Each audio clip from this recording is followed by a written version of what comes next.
Buenas tardes, buenas noches a todas y todos, dependiendo de dónde en la región te encuentras. Bueno, estamos muy contentas de estar aquí hoy dentro del marco de la octava conferencia de política de drogas latinoamericanas que se está llevando a cabo en Buenos Aires, Argentina, y obviamente todas nos gustaría estar ahí. Creo que Marí es la que anda por allá, que nos va a poder contar cómo va también el debate y la discusión allí. Yo soy Sara Snap, cofundadora del Instituto RIA. A mí me toca poder moderar esta conversación con mujeres que admiro, expertas y especialistas en sus temas, en estos temas de políticas de drogas. Propusimos un poco este panel justo pensando en ¿cuáles son los avances que estamos viendo en la región alrededor de la regulación de cannabis, pero también de otras plantas y sustancias psicoactivas? Y cómo utilizamos esas reformas para la construcción de paz. Y pues obviamente, lo propusimos desde la coalición Regulación por la Paz, donde participan varias de las personas y las mujeres que están aquí, que es una coalición de más de 20 organizaciones en México, cientos de individuos, miles de individuos que se han sumado a esta agenda en México, y que ahora también vemos este concepto de regulación por la paz pues llegando a otros ámbitos, ¿no? Y entonces ahora Ana María Gazmuri también lo ha llevado hasta Chile, llevando esto como pues un compromiso que tenemos y también pues una esperanza que la regulación, si se hace bien, nos puede llevar hacia la paz. Entonces, voy a leer brevemente un poquito sobre las mujeres que nos acompañan hoy, pero quería y después vamos a entrar en los bloques, en las preguntas. Entonces tenemos a Amaya Ordórica y más.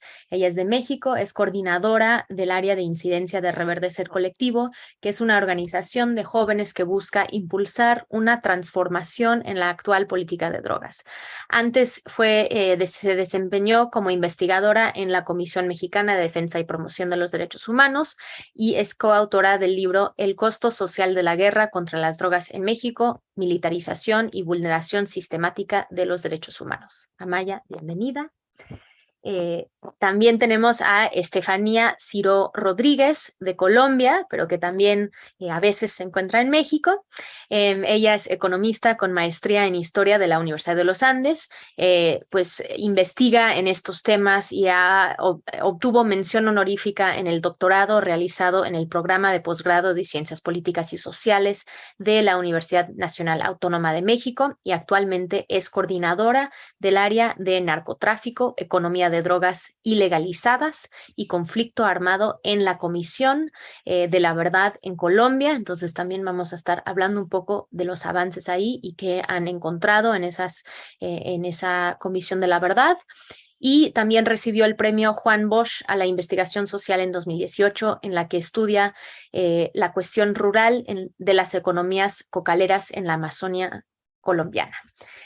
Y es autora de Levantados de la Selva, Vidas y Legitimidades de la Actividad Cocalera en la Caquetá, de 2020. Muchas gracias por estar aquí, Estefanía. Tenemos a Ana María Gazmuri de Chile. Ella es actriz, activista y comunicadora de larga y conocida trayectoria en Chile, fundadora y exdirectora ejecutiva de la Fundación Daya y actualmente es diputada de la República, un espacio donde ha decidido continuar impulsando las transformaciones en materias de salud y derechos humanos. Ella ha sido líder de opinión en políticas de drogas y también pues en el uso medicinal de la cannabis. Ella ha impulsado la investigación científica, ha pues ayudado a que hay cultivos legales en Chile desde 2014 y más de 85,000 pacientes han sido atendidos en Chile por la Fundación Daya. Entonces, muchas felicidades por todo ese trabajo y sabemos que también las cosas ahorita ahí están muy complicadas. Entonces, nos puedes actualizar dentro de ese contexto qué es lo que está sucediendo con estas personas que siguen siendo presas por plantar. Bienvenida, Ana María. Y también tenemos a Marie Nugier del Consorcio Internacional sobre Políticas de Drogas. Ella es la responsable de investigación y comunicaciones. También se dedica a la creación de redes, a las actividades de capacitación de la sociedad civil y a la incidencia política, en particular en los organismos de Naciones Unidas, en Europa y en América Latina. Entonces vamos a poder también entrar en cómo los cambios que estamos viendo a nivel nacional se pueden quedar dentro de cambios que también estamos viendo a nivel internacional. Ella tiene un máster en Derecho Internacional, Derechos Humanos y Derecho en los Conflictos Armados. Entonces, estamos viendo, ¿no? Sí hay una conexión muy necesaria entre la construcción de paz y la reforma hacia las políticas de drogas. Entonces estamos pues contentas de poder explorar esto y también pues queremos dar las gracias a Intercambios, que está aquí también ayudando a que Sabrina está aquí ayudando a que todo funcione de forma fluida, esta tecnología. Creo que somos el único foro virtual desde la conferencia, entonces gracias por dejarnos tomar y ocupar este espacio.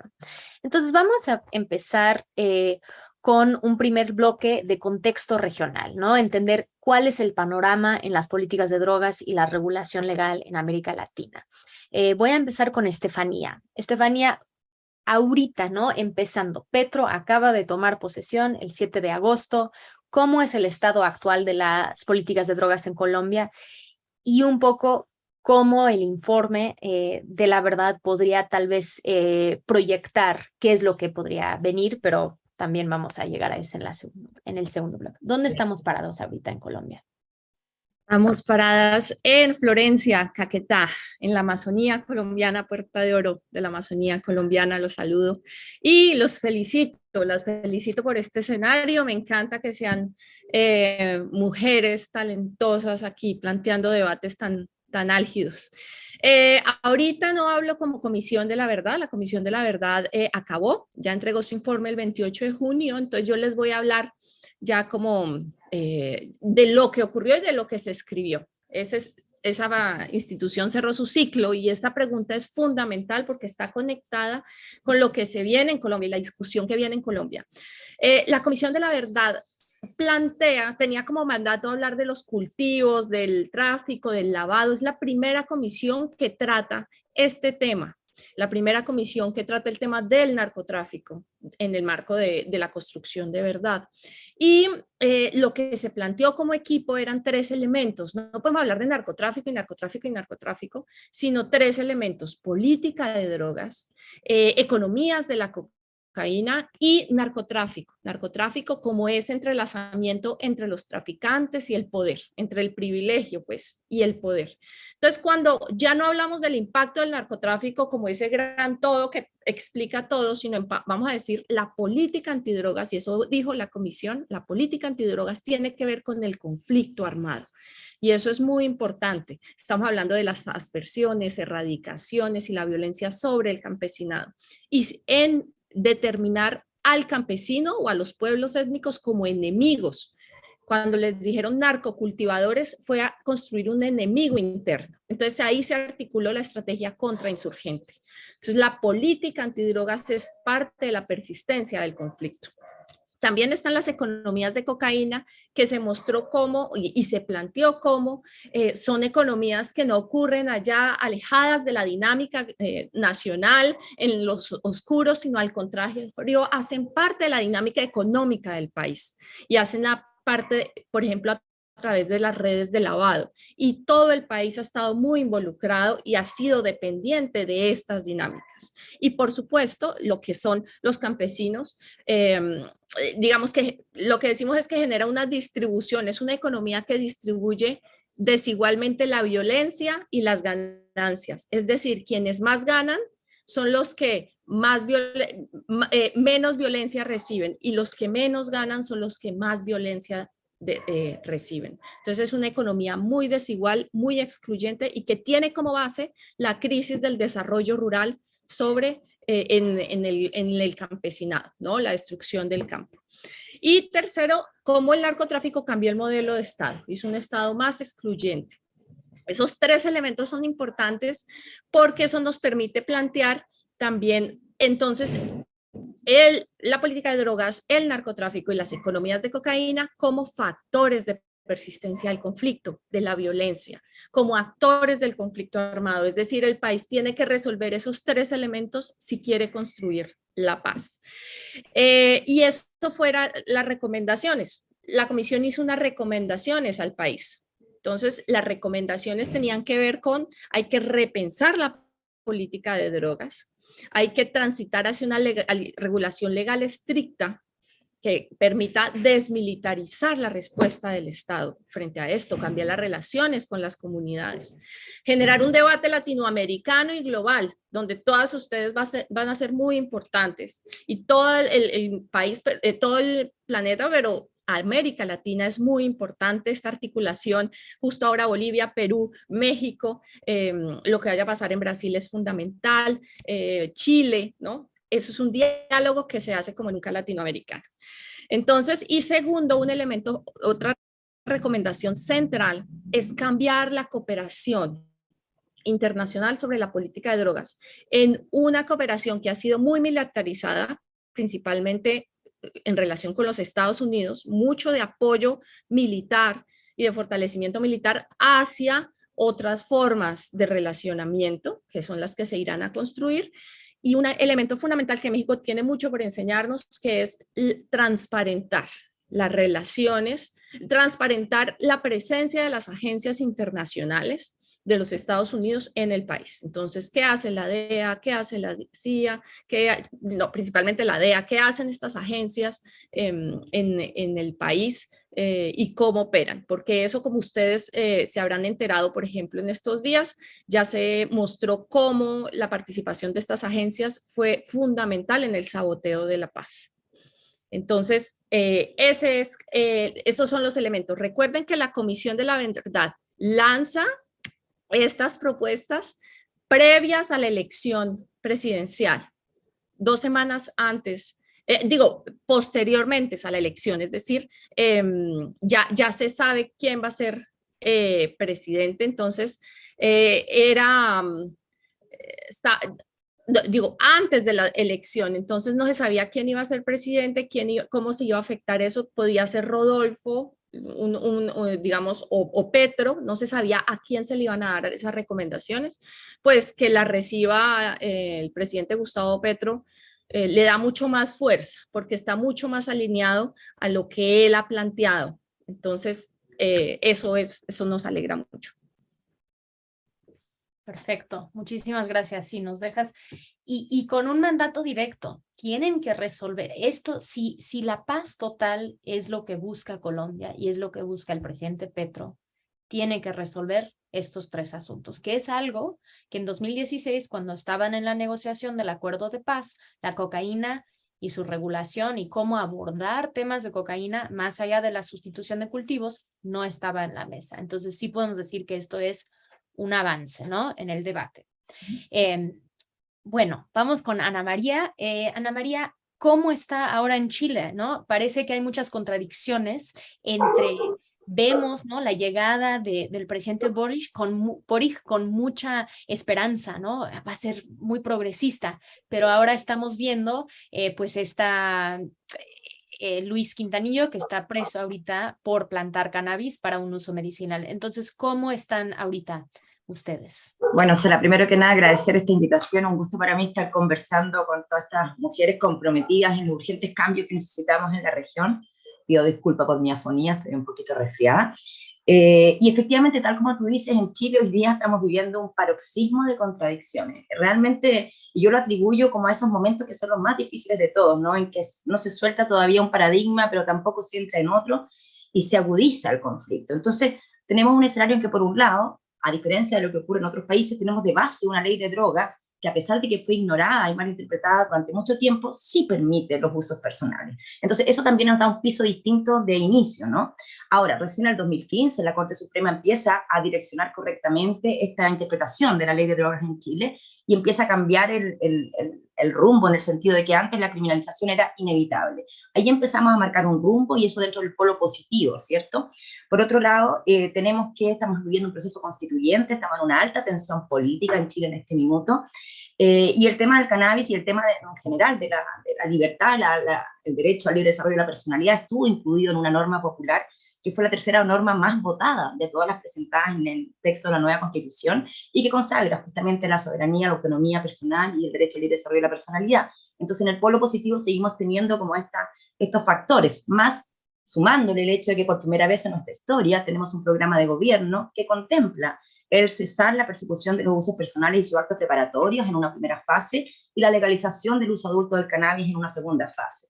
También tenemos como una cosa distinta, por primera vez, una bancada transversal, regulación por la paz, comprometida y bastante, como su nombre lo dice, transversal. O sea, hoy día ya son cerca de 60 parlamentarios y parlamentarios que ya están comprometidos, comprendiendo que como respuesta también al cambio dramático que ha habido con el aumento del narcotráfico en nuestro país, por un lado, y la crisis de vulneración de derechos humanos por el otro, no nos queda más que avanzar hacia una regulación que nos permita recobrar la paz en los territorios, los barrios tomados por el narco, en que realmente la ausencia del Estado es lo que ha permitido eso, pero también devolverle la paz a los casi 5 millones de chilenas y chilenos que son usuarios de cannabis y que hoy día viven bajo una amenaza y una tensión constante. Tú nombraste a Luis Quintanilla, eso es algo que nos tiene consternado, pero no es el único caso.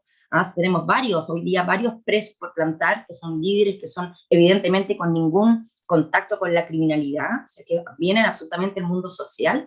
Y el caso de Luis Quintanilla viene a ser como el contraste a este polo positivo que yo estoy describiendo, porque también hay que señalar, en los últimos tiempos los tribunales han sobreseído una y otra vez a los imputados, a los usuarios, incluso con condena de coste a fiscalía, es decir, diciendo que nunca debió haber ocurrido ese proceso. Pero por otro lado, cuando nos trasladamos al ámbito de los cultivos colectivos, vemos que hay una mirada más cerrada de parte de tribunales. Luis Quintanilla es presidente de la primera corporación de usuarios medicinales de cannabis desde el año 2016, Dispensario Nacional, y él está detenido, procesado y hoy día encarcelado en su condición de presidente de esa corporación, porque en el fondo él asumió la responsabilidad de todas esas plantas que eran para cerca de 300 usuarios, ¿cierto?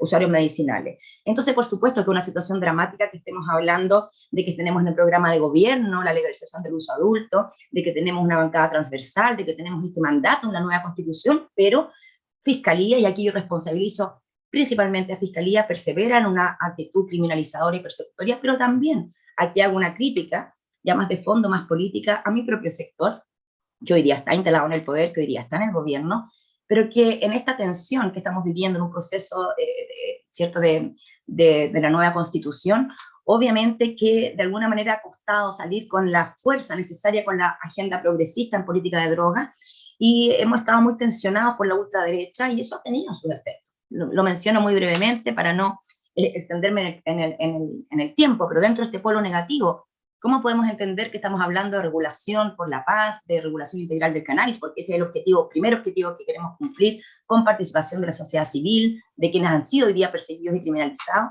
pero por otro lado tengamos que estamos sufriendo una aplicación de un populista, vergonzoso proceso de test de droga a las parlamentarias y parlamentarios en la Cámara de Diputadas y Diputados, que ha sido un espectáculo lamentable, que es lo más bajo de nuestra política, y que fue activado desde la ultraderecha con algunas complicidades de personas supuestamente de izquierda, generando este manto de duda, queriendo hacer una casa de brujas hacia los potenciales parlamentarios que fueran usuarios de sustancias, vinculando aquello que, como que eso sin lugar a dudas, tiene que ver, quiere decir que tiene vínculos con el narcotráfico o que tiene un consumo problemático, lo que por supuesto sabemos perfectamente que nada tiene que ver. Se aprueba un reglamento populista, yo voté en contra, desde el primer momento fui la única parlamentaria que votó en contra de la idea de legislar este reglamento, porque veía para dónde iba esta situación, y hoy día que ya se está aplicando, se está vulnerando incluso el mismo reglamento, es decir, los nombres sorteados, los parlamentarios debían ser privados, se leyeron a viva voz en el hemiciclo.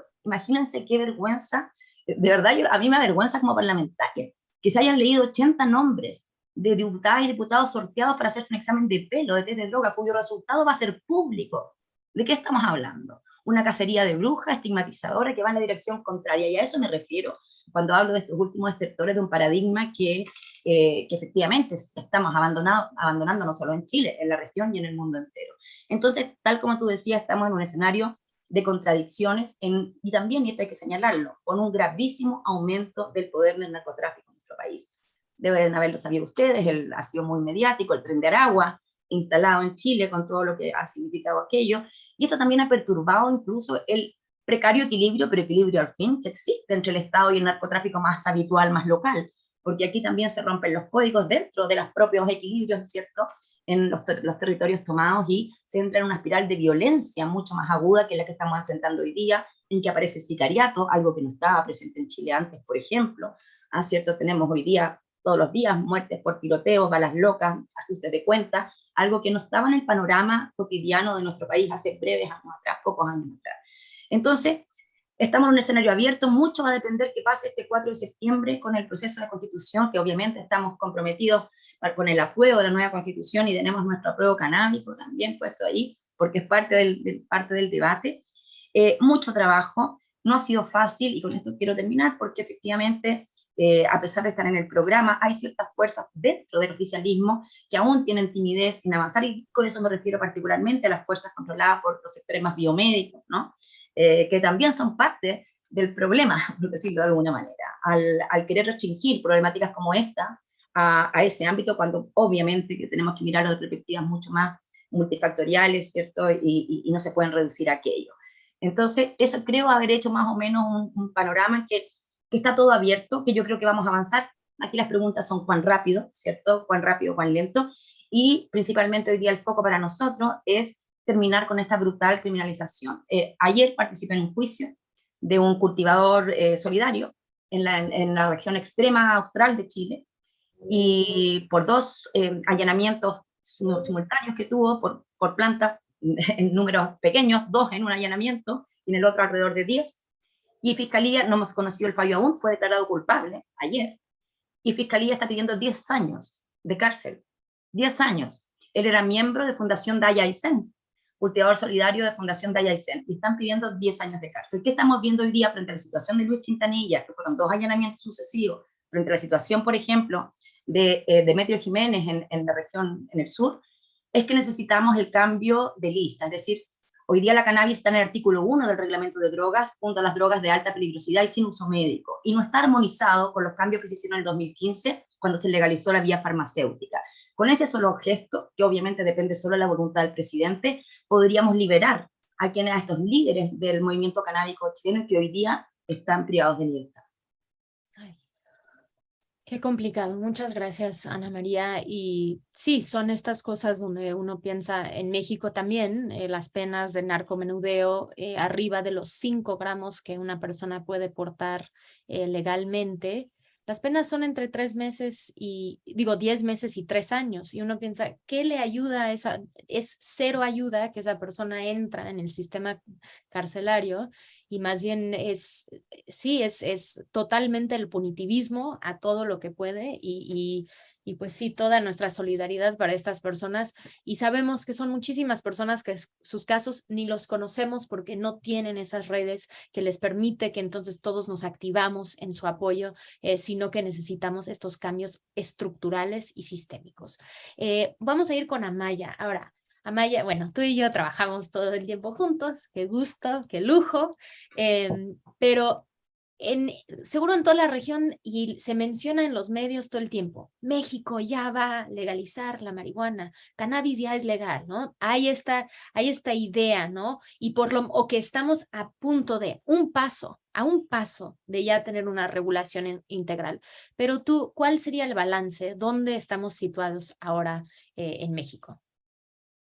Pues que es, bueno, primero empezar con el agradecimiento, el gusto de compartir con estas panelistas, por este espacio para poder compartir, porque así podemos ver cómo también los estados se van adaptando de manera coordinada a los propios esfuerzos que vamos impulsando, ¿no?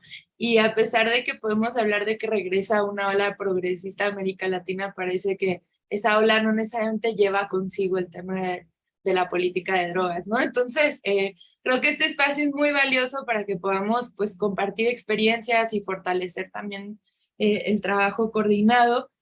esa pregunta que plantea Sara, bueno, es difícil de contestar. ¿Qué está pasando con México? Lo dijo Ana María cuando dijo, vivimos un paroxismo de contradicciones. Bueno, en México también, ¿no? Llega la presidencia de Andrés Manuel con un discurso muy fuerte de abrazos, no balazos, con un compromiso a poner fin a la militarización y a la guerra contra el narcotráfico, y entra y saca, bueno, además de que posiciona a actores como Olga Sánchez Cordero en la Secretaría de Gobernación, a Encinas también en la Secretaría de Gobernación, que han traído el tema de la regulación, del cambio en la política de drogas, y luego saca el Plan Nacional de Desarrollo donde reconoce abiertamente la política de drogas prohibicionista ha fracasado y necesitamos transitar hacia un cambio. Por ahí también matiza y dice, pero tenemos muy cerca a los gringos, entonces va a haber que ir con cuidado, ¿no? Y eso todos sabemos que es cierto, como bien dice el dicho, México tan cerca de Estados Unidos y tan lejos de Dios. Pero bueno, había nociones para creer que algo iba a cambiar, y es ahí donde nace la misma coalición Regulación por la Paz, en la cual estamos Sara, Estefanía y muchas otras organizaciones que mencionaba Sara, y nace en este momento de esperanza de la posibilidad de un cambio, ¿no? Y pues, ¿qué nos vamos encontrando en el camino? Pues por un lado que, si bien sí hay muchos comprometidos con un cambio, ese cambio da miedo. Entonces, sabemos que lo que hay ahora ha fracasado, pero las alternativas están demasiado locas, ¿no? Entonces, ¿cómo que no vamos a criminalizar a los usuarios de drogas, no? O sea, decir, no los vamos a criminalizar suena bonito, pero en la práctica de verdad los vamos a dejar consumir drogas, ¿no? Parecía generar como esta alarma entre algunos de los sectores supuestamente más progresistas que están en gobierno. Entonces, si bien reconocen el fallo, no saben hacia dónde caminar y no logran abandonar, ni siquiera reconocer todas las cadenas prohibicionistas que cargan mentalmente en cuanto a estos temas, ¿no? Ese es un aspecto clave y que se ve claramente, bueno, en las declaraciones del presidente mismo, que por un lado habla de prohibido prohibir, cuando está avanzando la regulación de la marihuana y de la revolución de conciencias, y por otro lado habla de que pues todas las personas o la mayoría de las personas que cometen delitos estaban drogadas, ¿no? Que ya hasta se volvió un meme viral, la afirmación del presidente, ¿no? Entonces, tenemos estas contradicciones constantemente en el discurso público. La Estrategia Nacional de Prevención de las Adicciones se plantea como objetivo desestigmatizar, descriminalizar a las personas usuarias, pero la campaña se llama En el mundo de las drogas no hay lugar feliz o no hay final feliz, ¿no? Y se la pasa equiparando a grupos vulnerables como si el ser usuario de drogas es malo, porque además te vuelve equiparable a estas otras poblaciones a las que también discriminamos, como son personas en situación de calle, personas en situación de vulnerabilidad por violencia intrafamiliar, económica, social, de género, lo que sea, ¿no? Entonces, vamos viendo pues cómo se van unificando estas discriminaciones. Y estamos muy lejos de lo que creo que es uno de los logros más impresionantes de lo que nos cuenta Estefanía, de poder introducir en la narrativa la responsabilidad del Estado de la violencia en la guerra contra las drogas, ¿no? Seguimos en México hablando de una violencia como si fuera responsabilidad del narcotráfico, que es este ente imaginario, realmente nadie sabe bien cómo se aterriza, en quiénes se aterriza el narcotráfico, y por eso es un enemigo público tan cómodo y útil para el Estado, porque se lo puede colocar a cualquier persona que le resulte útil. Y si bien vemos algunos cambios en la implementación actual, sí persiste la noción del enemigo público, ¿no?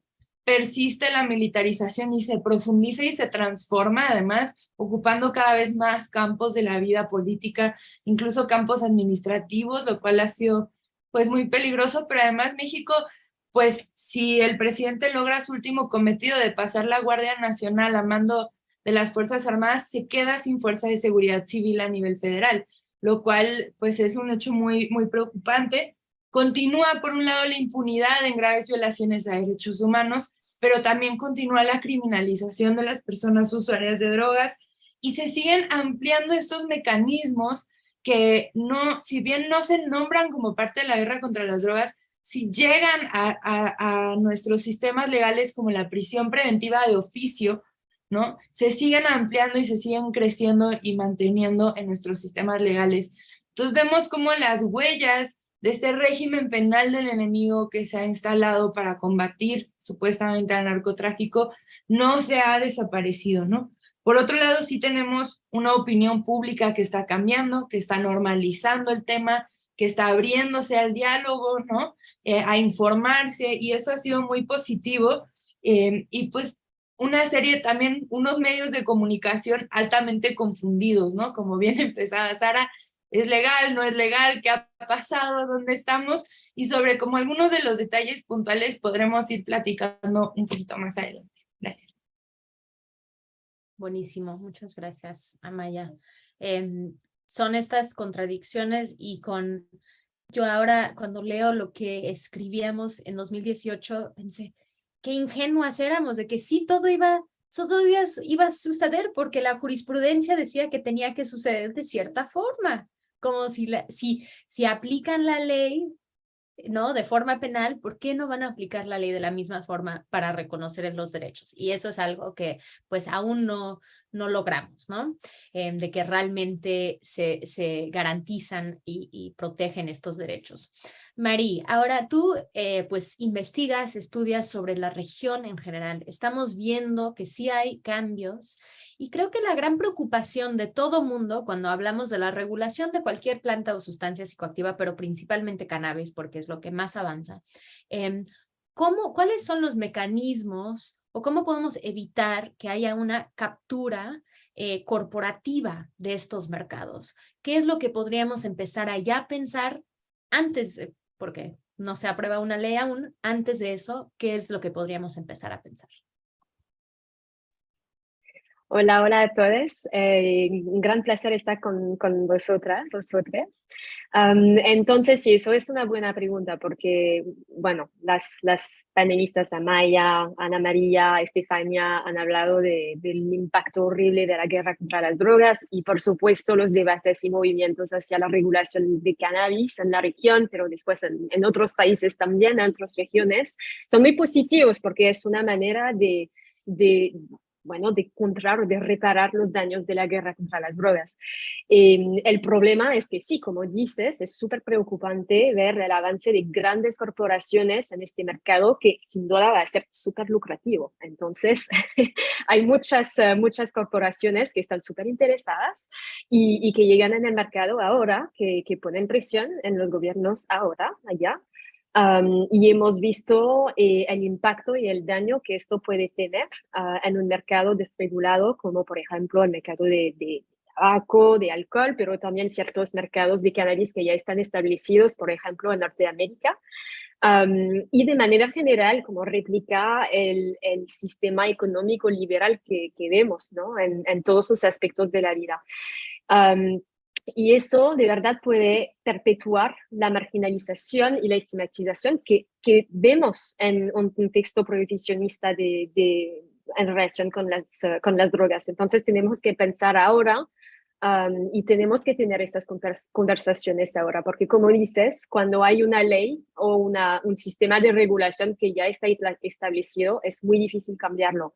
Entonces es importante que cuando las propuestas de ley están en la mesa, tenemos propuestas muy concretas para estar seguros de que la justicia social, los derechos humanos, la salud están muy prominentes, ¿no? en estas propuestas legislativas.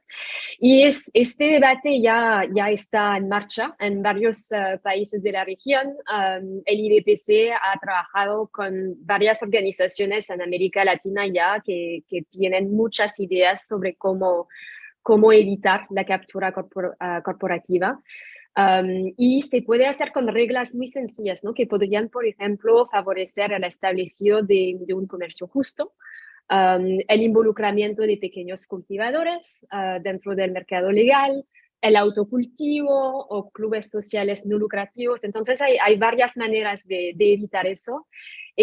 Podrían tener también medidas que permitirían remediar la injusticia social y racial que está relacionada con la actual guerra contra las drogas y que podría permitir políticas de reparación y el involucramiento de los grupos que son sumamente marginalizados dentro del contexto actual. Y el problema es que no queremos que esos grupos continúen siendo marginalizados. Entonces necesitamos medidas que les permitan entrar en el mercado legal.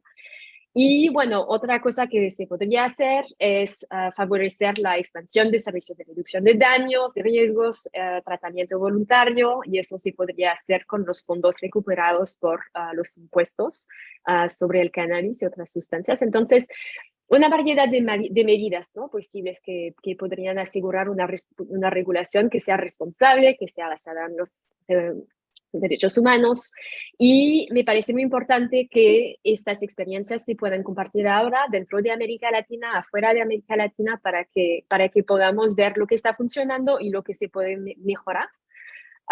Y bueno, para las personas que quieran aprender un poco más sobre la captura corporativa, puedo poner un link en la cadena de YouTube.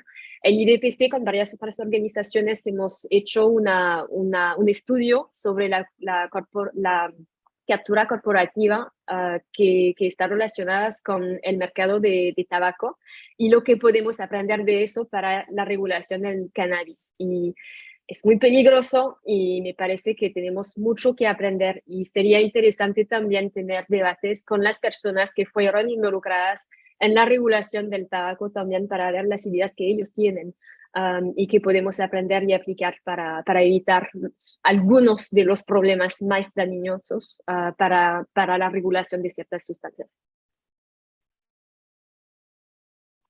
Muchísimas gracias, Marí. Sí, creo que son cómo utilizar esos mecanismos, esos candados, entendiendo y aprendiendo, ¿no? Colombia hizo ciertas cosas en su mercado de cannabis medicinal, pero qué tan útil ha sido, ¿no?, de integrar a comunidades cultivadoras. Yo creo que es ahora que la discusión se está abriendo de nuevo en cómo realmente se puede utilizar para reparar el daño y que no sea nada más un mercado de exportación, ¿no? Que eso siempre ha sido pues lo difícil, ¿no? Y hasta en lugares como en Uruguay, cómo asegurar y desde la Secretaría de Drogas, de la Junta, perdón, de Drogas en Uruguay, siempre veo en sus anuncios cómo intentan decir cuántas de las empresas que están trabajando son uruguayas. Entonces sí es eso de cómo realmente puedes crear beneficios, entendiendo que todos estos países también ya han firmado convenios de libre comercio, pero entonces cómo podemos utilizar ciertos mecanismos de reparación para que esto tenga el impacto, para que la regulación tenga un impacto en nuestros países. Entonces, vamos a seguir. Ay, tengo una amiga que no se despierta. Ahora, Ana María, tú habías dicho que con un cambio del presidente era posible entonces hacer, ¿no? Como que sí transitar, que hay ciertas cosas que pueden hacer desde presidencia. Pero ¿la cannabis es legal en Chile? ¿Qué se necesitaría para realmente tener un acceso y que no hubiera un enfoque punitivo? Porque creo que en muchos de nuestros países es como, es legal, pero no tanto, y depende quién eres, ¿no? Entonces hay muchos peros. ¿Cómo sería para que ustedes realmente podría llegar a eso? Tal como tú dices, Sara, hoy es legal, pero depende, parece que no tanto, a veces. Es como que un poco así. Entonces, también para retomar un poquito y explicar cómo está la situación en Chile, nuestra postura siempre ha sido estos tres pilares para el acceso democrático y un despliegue democrático de lo que es la regulación del cannabis, que está el autocultivo, cultivo personal, que me parece que es como la base, ¿cierto? Por lo menos en Chile está en el corazón de la lucha que hemos dado, esta defensa del cultivo personal. En segunda instancia, los cultivos colectivos o asociativos, que tienen un rol fundamental y que de hecho hoy día en Chile están ocurriendo. Existe una Federación Chilena de Cultivos Colectivos, pero estos cultivos colectivos siguen siendo vulnerados. O sea, a pesar de que frente a la falta de regulación del Estado se genera una regulación propia de los propios involucrados, con sus propias normativas, ¿cierto?, para ser miembro de esta federación, bueno, seguimos con esta amenaza.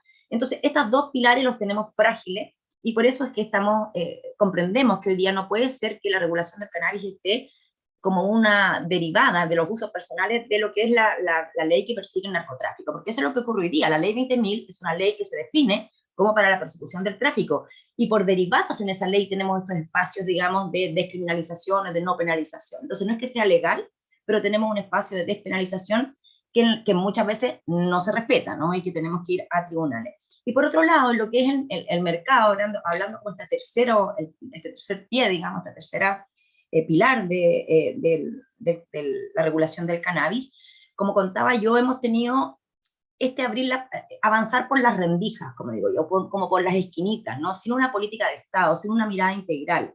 Entonces, el año 2015, cuando la presidenta Bachelet modifica con el decreto 84, los decretos supremos 404 y 405 del Código de Psicotrópicos y Estupefacientes, lo que hace es legalizar la vía farmacéutica del cannabis, pero con un articulito, o sea, sin una mirada, sin una política tributaria, sin ninguna mirada integral, sino que sencillamente abriendo una puertita. Y eso es lo que ha permitido que hoy día en Chile existan formulaciones magistrales de cannabis con THC, con CBD en todas sus posibles ratios y combinaciones, en 3 cadenas de farmacia, pero todavía a valores que se alejan de efectivamente poder estar al alcance de todas las personas. También quiero hacer una mención en ese sentido, quizás la gran excepción que tenemos en Chile desde el punto de vista del compromiso público hacia este tema está en la Municipalidad de Quilicura, en la región metropolitana de Santiago, de Chile, porque con la alcaldesa Paulina Bobadilla, que es la fundadora de Mamá Cultiva. Paulina Bobadilla inauguró hace poquitas semanas el primer centro de terapia complementaria especializada en cannabis en la comuna de Quilicura, y ese es un servicio público. Entonces tenemos ahí un servicio público que está hoy día sí trabajando con cannabis, con las formulaciones, con todas las vías de acceso al cannabis y protegiéndola desde una institucionalidad. Y eso lo aplaudimos porque es la primera que ha tenido el coraje de hacerlo de lo público. El resto de las organizaciones, las fundaciones, venimos de lo privado, lo impulsamos desde nuestro ser ciudadanas comprometidas, digamos, con esta transformación. Entonces, entendiendo que estos son los 3 pilares, cultivo personal, cultivo colectivo y un mercado que, ahí está la gran disputa, ¿cuál es el modelo que queremos en ese mercado? Viene la pregunta del regular, pero ¿cómo?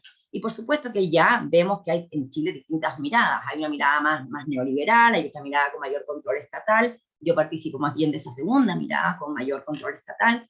Pienso que si de verdad se quiere de alguna manera también desincentivar la provisión del tráfico, los precios del mercado regulado deben ser más baratos que los del tráfico, si no, no tenemos ninguna posibilidad de que aquello resulte, y generalmente, en el fondo, hacemos nichos de élite que pueden acceder al mercado regulado, pero la inmensa mayoría sigue accediendo al mercado regulado. Entonces, eso es fundamental, y eso, por supuesto, que coarta las ambiciones corporativas de las grandes corporaciones internacionales que quieren instalarse y que han hecho muchos intentos también acá en Chile, pero con este control como yo soy partidaria de mayor control estatal, con control de precios en ese sentido, para cumplir este objetivo de accesibilidad universal y efectivamente poder disputar el mercado del narcotráfico. Fundamental en esta regulación el comercio justo, como se decía aquí, la incorporación de las comunidades, los colectivos que vienen trabajando con todo el riesgo que significa durante muchos años y que hoy día no pueden quedar ausentes de esta regulación. Eso es como fundamental. Un mínimo de justicia social, o sea, no un mínimo, un piso de justicia social tiene que ser la base para poder avanzar en estas regulaciones. Y otro aspecto que me parece fundamental, que debe incluir cualquier avance regulatorio, y es lo que vamos a proponer desde la bancada transversal Regulación por la Paz, reparación a las víctimas. Aquí el Estado ha vulnerado la vida de demasiadas familias en nuestro país, en el continente, en la región, pero hablando de Chile, generando procesos altamente traumáticos, quiebres, hasta hemos lamentado pérdida de vidas, digamos, producto del trauma de la persecución y la criminalización. Y personalmente lo digo, he tenido la experiencia de acompañar de forma cercana estas situaciones con todo el drama que esto significa, tanto para los niños, niñas que habitan en los domicilios que son vulnerados, para los enfermos, para los adultos mayores, para los propios cultivadores. Realmente ha sido una tragedia, con un estado violento, que además efectivamente trata a pacientes claramente enfermos como si fueran traficantes, esposándolos, vulnerándolos de la forma más terrible. Entonces, tenemos todavía esta situación de reparación pendiente. Por ejemplo, Luis Quintanilla, por ejemplo, Demetrio Jiménez, por ejemplo, Eduardo Leiva, que están también presos, varios de los que están presos merecen reparación, o aquellos, por ejemplo, se va a salir el fallo completo el próximo lunes, tenemos un caso de un cultivador que completó 1 año y medio en prisión preventiva y acaba de ser sobreseído. ¿Quién le devuelve ese año y medio que pasó en prisión preventiva? Y fue sobreseído con costa fiscalía, o sea, con condena a costa fiscalía. Miren qué brutalidad. Entonces ahí la reparación a las víctimas es parte de este piso de justicia social para que la regulación que generemos tenga la legitimidad suficiente. Lo otro que es fundamental, y ahora pasado el plebiscito, después del 4 de septiembre, que espero que estemos celebrando el triunfo del apruebo, créanme que estamos bajo asedio de una campaña de la ultraderecha muy, muy, muy terrible en este momento, pero en ese mismo momento esperamos avanzar ya con las propuestas de regulación integral y abrir una mesa de trabajo en el que estén todos los actores involucrados considerados. A eso nos parece fundamental. Las víctimas, por un lado, los que han sufrido el asedio y la criminalización del Estado, los emprendedores, por otro lado, las organizaciones sociales, las agrupaciones de pacientes, los médicos, los investigadores, que a mucho riesgo, ¿cierto? Y con mucho estigma y prejuicio al principio, a pesar de eso, se dedicaron a avanzar en poder dar acompañamiento como corresponde a los miles de usuarios y usuarios medicinales en nuestro país. Se ha abierto aquí un campo inmenso de nuevos usuarios que acceden y se vinculan a partir, ¿cierto?, de esta facilidad de poder, acompañado por un médico capacitado, poder entrar en el mundo del uso medicinal del cannabis, más aún cuando esos médicos están dispuestos a acompañarlo en su proceso de proveerse mediante el autocultivo, que eso yo creo que ha sido quizás lo más revolucionario que hemos tenido en Chile, que es el compromiso de los médicos también con sus pacientes de respetar su opción de acceso.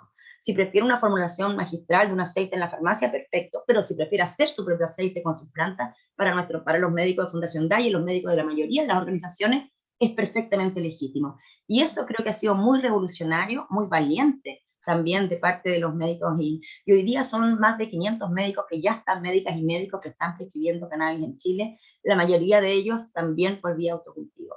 Entonces, tenemos este gran desafío de cómo va a ser esta nueva regulación que debe contemplar con estos aspectos de justicia social, de reparación, de inclusión a las comunidades perseguidas y vulneradas. Y por otro lado también, ¿por qué no decirlo? Todo lo que tiene que ver con los cultivos de guerrilla, que finalmente son campesinos los que los llevan a cabo en las laderas de los cerros de la cordillera, y que hoy día ellos también están capturados de esa venta, de esas producciones, ¿cierto?, a redes de narcotráfico. ¿Cómo buscamos la vía?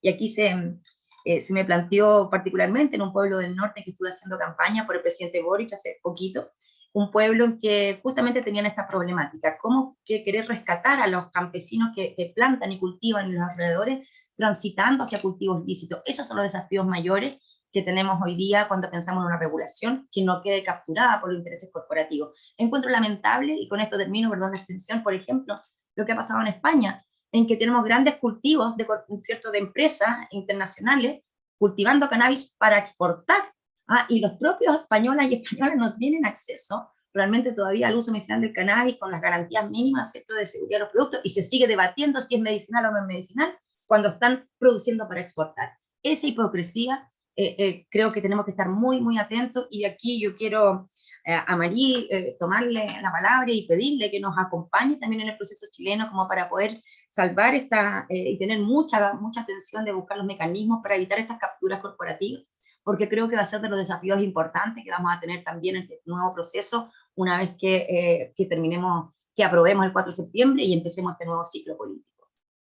Totalmente. Muchísimas gracias, Ana María. Y creo que todas han tocado un punto fundamental, que es también cómo transformamos el Estado para que el Estado ya deje de ejercer violencia en contra de las poblaciones, ¿no? Entonces, y siento que tanto Estefanía como Amaya van a poder también abonar en esto, y tú desde ahora siendo diputada, pues tienes la posibilidad de también desde adentro decir, no más, no queremos seguir.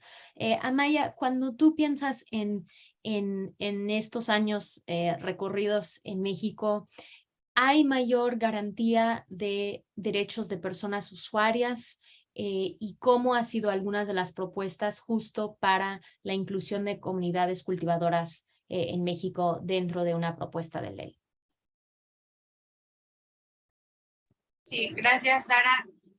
Yo plantearía que hay casi mayores derechos para personas usuarias, ¿no? Hay una parte en el papel que se ha ampliado a partir de que la Suprema Corte de Justicia de la Nación declara la inconstitucionalidad de algunos artículos de la Ley General de Salud que prohíben y penalizan las acciones necesarias para poder consumir, ¿no? Si bien el consumo directamente no está penalizado, pues sí lo está de facto mediante la criminalización de las acciones necesarias, y estas acciones como grupo las han denominado autoconsumo, ¿no? Entonces, todas las acciones necesarias para el autoconsumo, que la prohibición es inconstitucional, y además de señalar esto, abre un camino y le da una dirección al Poder Ejecutivo a través de la Secretaría de Salud, en particular a través de la COFEPRIS, la entrega de autorizaciones para poder llevar a cabo estas prácticas. Entonces uno pensaría, bien, un derecho más garantizado, pero en la práctica esto no está funcionando, ¿no? Lo que sabemos es que las personas están haciendo el procedimiento como mejor lo entienden, porque no es que haya una emisión de lineamientos claros de cómo es que se tiene que llevar a cabo. De hecho, por parte de la Coalición Regulación por la Paz, acabamos de publicar un manual para tratar de guiar a las personas en este proceso, ¿no? De solicitar a la COFEPRIS su autorización. Sin embargo, sabemos que las personas siguen recibiendo o negativas o faltas de respuestas, y que quienes sí han estado logrando el permiso de cultivo lo han seguido haciendo a través de la vía del amparo o de la queja, y no a través del mecanismo directo que tendría que estar funcionando de emisión de permisos por parte de COFEPRIS, ¿no? Entonces, sabemos que se sigue operando bajo la excepción y no a través de una nueva regla que es aplicable para todas las personas, ¿no? Para nosotros esto además demuestra que para un país como México establecer un permiso para el autocultivo simplemente implica sobreburocratizar algo que no lo necesita y que el Estado no necesariamente tiene la capacidad ni la necesidad de llevar con un control tan minucioso, ¿no? Entonces, pues de facto no hay esa posibilidad. Luego en el Poder Legislativo, que es el tercero que nos queda de los tres poderes, que tenemos que las dos cámaras aprobaron ya modelos de regulación de la marihuana. Sin embargo, aprobaron modelos distintos, y entonces por eso en todos los medios salió, ya es legal, pero no, porque como cada cámara aprobó un modelo distinto, entonces no aprobaron la misma ley, no se pusieron de acuerdo, no hay regulación aprobada, ¿no? Entonces estamos casi a un paso, pero es un paso muy grande, porque es un paso que conlleva egos políticos, tiempos políticos, estrategia, ¿no? Y pues nos acercamos además cada vez más al final del sexenio, y se va haciendo cada vez más complicado el contexto para que esto pueda realmente llevarse adelante, ¿no? Entonces, si bien tuvimos muchísima esperanza de que esto iba a suceder, lo que estamos viendo más bien es que se ha quedado estancado en estos momentos, que si bien representan avances y ganancias políticas inmensas, o sea, en México, deja tú que se aprobara en las dos cámaras, nunca se había aprobado un modelo regulatorio en ni una sola de las cámaras.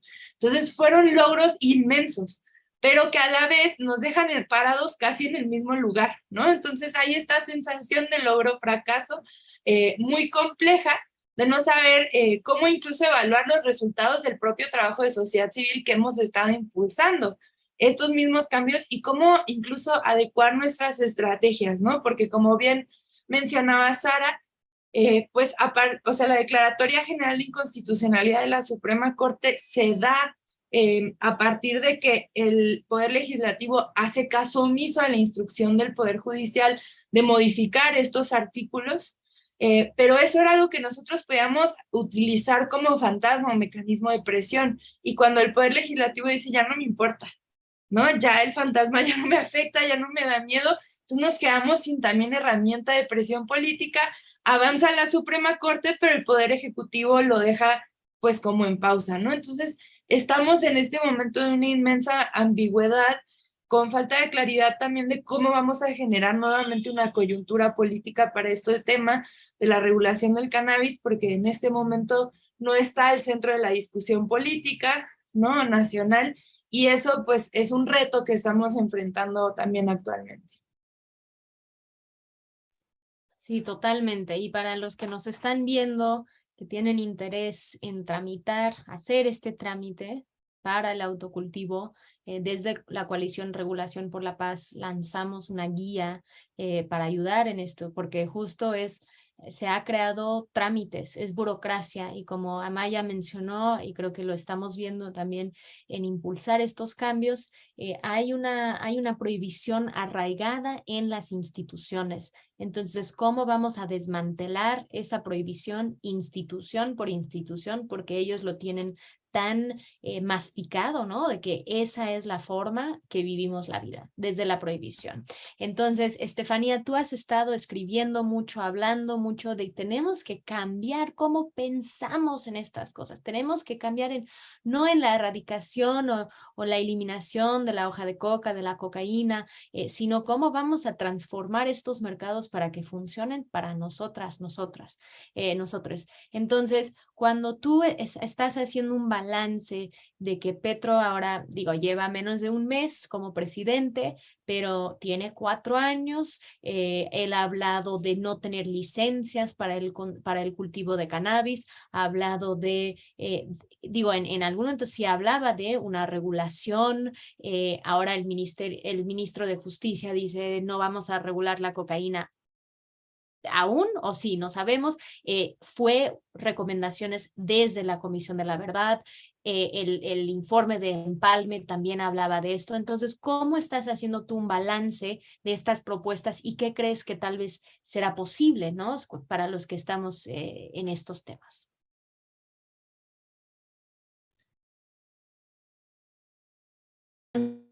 Fantástico. Sí, Sara. Yo creo que una de las conclusiones centrales, ¿me escuchan? Hubo un Hola. momento, pero ahora te escuchamos. Ahora, perfecto. Yo los perdí. Perfecto.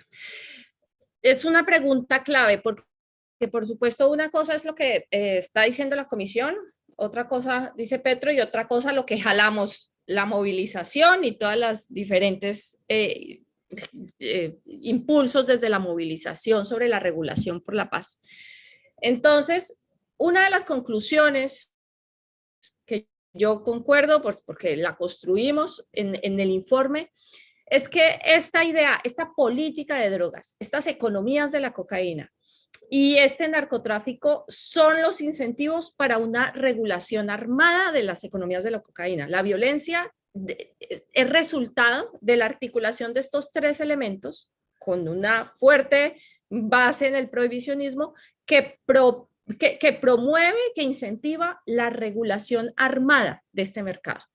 Entonces, este es un elemento de una conclusión muy fuerte y por eso nosotros hablamos del tránsito hacia una regulación pacífica, pero ya la Comisión no habla en esos términos, habla de la regulación legal estricta que se dirija, por supuesto, a acabar con los factores de persistencia del conflicto. Y nosotros hablamos de eso, de regulación para la paz.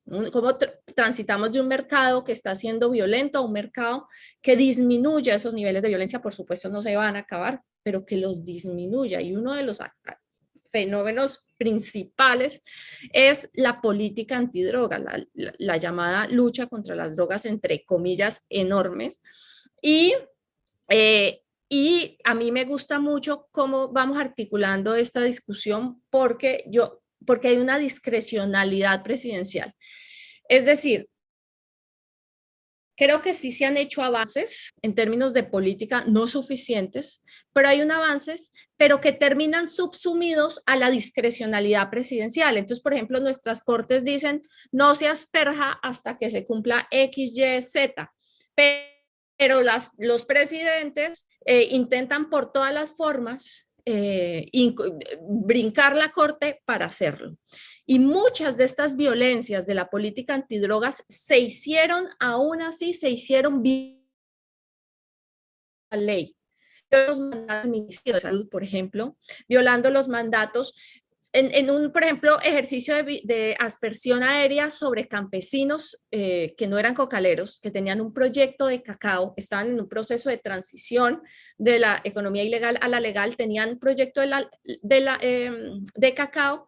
Ellos saben que hay aspersiones, van al ejército y le dicen, por favor, no vayan a asperjar en estas coordenadas, porque estas coordenadas son de nuestro proyecto productivo. A los 15 días los estaban asperjando. Y eso implicó que 2.000 millones de pesos que estaban invertidos en ese proyecto, que le debían a un banco no pudieran ser pagados. En este momento están embargados. Pero ¿cuál era la salida? La institución de gobierno que da garantías sobre créditos a las cooperativas y a las instituciones, pues que asumiera ese riesgo como lo hace con todo.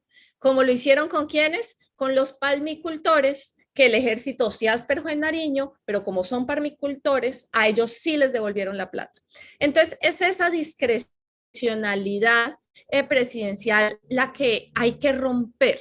Hay que romper. ¿Cómo hacemos que esto pase de ser del interés de Petro, ¿no? A que en 4 años llegue otro presidente y esto cambie completamente? Entonces esa es la distancia sobre lo que está ocurriendo y nos pone felices, ¿no? Se acaba la erradicación, se acaba el glifosato, ¿no? Pero a la vez, ¿cómo hacemos que esto sí sea sí tenga dientes y no dependa de la discrecionalidad de un presidente? Y ahí yo veo como tres caminos, o sea, hay un camino que está más interrelacionado, que es el internacional, por supuesto, que es la apropiación popular de esto, ¿no? Como país no echamos para atrás de nuevo a los estigmas sobre los campesinos, sobre los usuarios de drogas, sobre hasta la posibilidad de seguir hablando y negociando y de sentarse con los narcotraficantes, por ejemplo, hablar, a entender la verdad del narco que nosotros hablamos, y de ahí la regulación estricta, que nosotros nos inventemos como una masa crítica, que no es de uno o de otro, como decía ahorita Maya, no es un tema de egos, sino es un tema de un conjunto de país, de un diálogo nacional que dé como resultado esa regulación legal estricta. ¿Sí estoy ahí o no? Cortaste en la primera. Se cortó. Tú dijiste hay 3. Una es apropiación social, regulación estricta, pero perdimos porque la palabra se cortó. Sí, la señal empezó a... Sí, perdón, la señal empezó a fallar. Entonces, un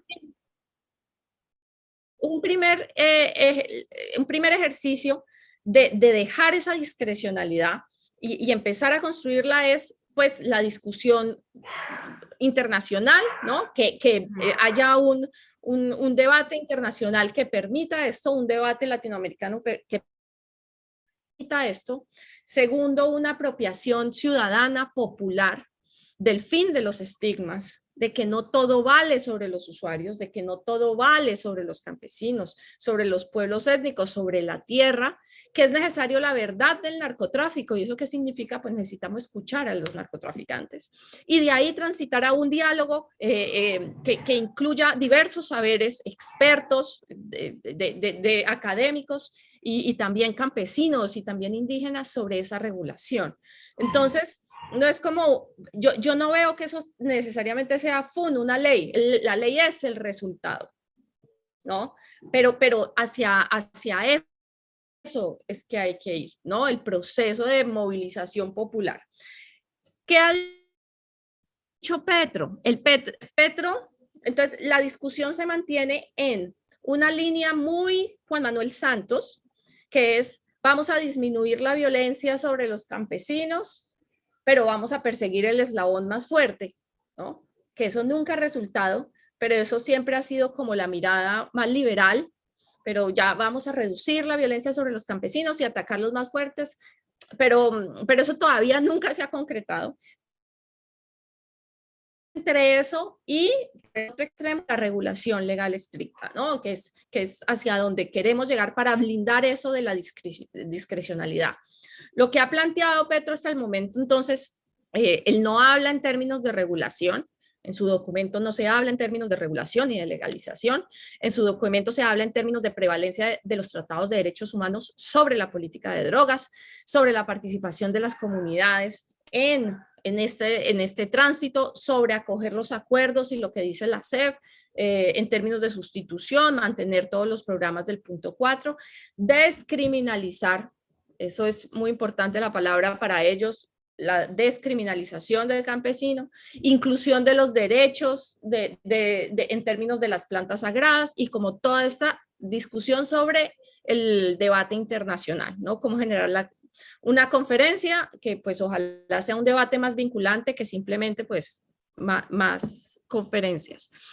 Pero hay un tema fundamental que es el que pasó esta semana y es el que se está viendo justo en este momento, que es una idea que Petro ha insistido mucho, que es desnarcotizar la agenda en relación con los Estados Unidos. Y entonces, es justo lo que está ocurriendo desde este fin de semana hasta hoy, que es esa idea de que, por ejemplo, pusieron un SAR antidrogas. Entonces todo el mundo cree que hay un SAR antidrogas y hay un SAR antidrogas. Y ahora todo el mundo habla en términos de que hay un SAR antidrogas a lo gringo, ¿no? Y entonces todos los medios de comunicación empiezan a hablar y que el SAR antidrogas habló de legalización. Entonces empieza a enredar toda la discusión de nuevo en una narcotización de la agenda, ¿no? En impedir posibles transformaciones del nivel que sean, pero empezar a enredar la discusión de nuevo como lo saben hacer, pero escondiendo otras cosas que se han dicho, que sí han sido muy potentes y que si tienen que ser calladas, pues que sean calladas, porque los medios de comunicación hacen mucho daño, que es el tema de la suspensión de las violencias sobre los campesinos. ¿Sí me escuchan o se volvió a parar?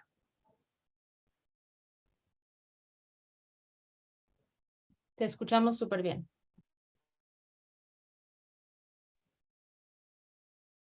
Vale. Que es 3 cosas que ya ha hecho, que son muy poderosas en términos del poder de su discrecionalidad. Hasta ahora estamos en el marco de la discrecionalidad, que es la suspensión de las erradicaciones forzadas y del glifosato, todo lo que están queriendo hacer, por ejemplo, en el Catatumbo, también norte de Santander, con el uso del glifosato. Digamos, ya hay una orden directa del Ministerio de Defensa diciendo no más erradicaciones. Eso es único en el mundo y es muy poderoso y hay que hacerlo valer. Un segundo elemento es el tema de la extradición. Hace una hora y media, en su charla con Pedro Sánchez, dice que si los extraditados quieren hablar en Colombia y se comprometen a hablar con Colombia y con el gobierno colombiano, no los extradita, pero que si no lo hacen, los extradita. Y eso también es un cambio en el rumbo de la manera de ver la extradición que nos estaba dejando a los colombianos principalmente sin 2 cosas, sin la verdad de todos esos narcotraficantes que sí hacen acuerdos de cooperación con la DEA, y segundo, sin el dinero, porque el dinero se lo pagan y se lo terminan pagando al gobierno de los Estados Unidos, pero no a los colombianos, que sirve como forma de reparación al final. Y un tercer elemento son todas las líneas que ha empezado a marcar en torno a la SAE, que es el uso de los bienes de extinción de dominio de los narcotraficantes, cómo se van a usar y quién los va a utilizar. Eso es muy importante porque eso ha sido simplemente un círculo de testaferrato, pero legal, ¿no? Eso siempre termina en poder de ellos mismos a través de redes de corrupción.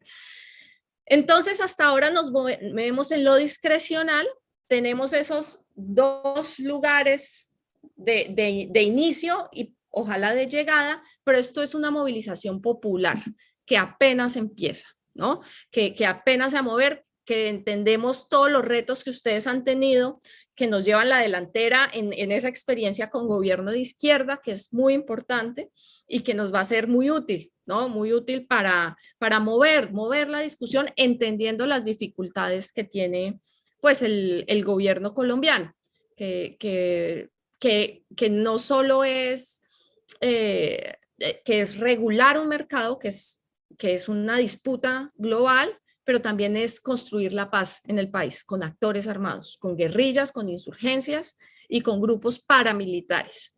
Entonces, este juego de esas 2 cosas va a ser el plus y va a ser la fuerza, va a ser el reto más fuerte, pero pues en esa estamos. Sí, totalmente.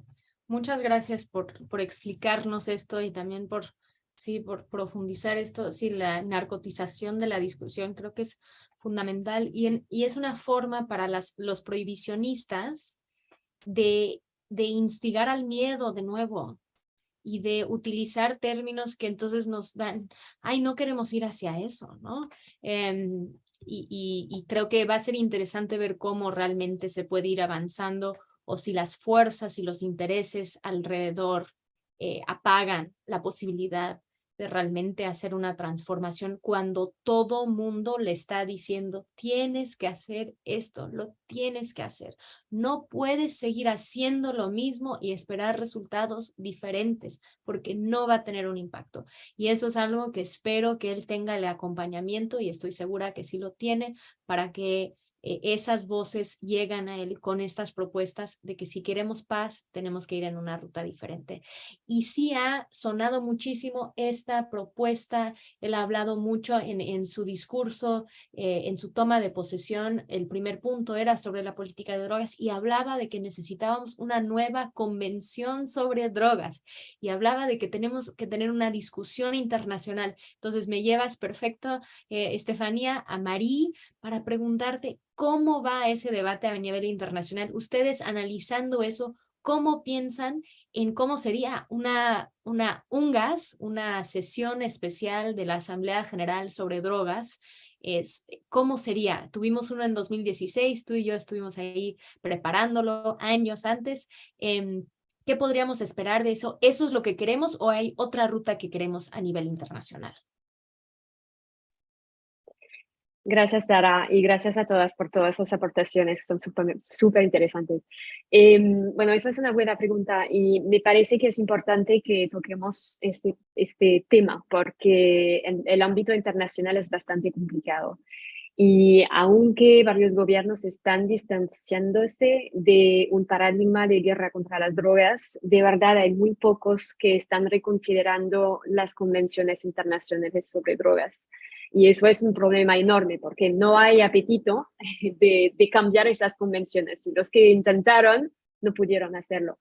El problema es que hay flexibilidades en las convenciones internacionales sobre drogas para adoptar políticas enfocadas en derechos humanos o salud, pero el problema es que la regulación legal de mercados de sustancias fiscalizadas para uso recreativo simplemente no está permitida en el marco de las convenciones sobre drogas. Entonces, hay algunos países que han intentado justificar sus leyes de regulación de los mercados, pero de verdad están en contra de las convenciones.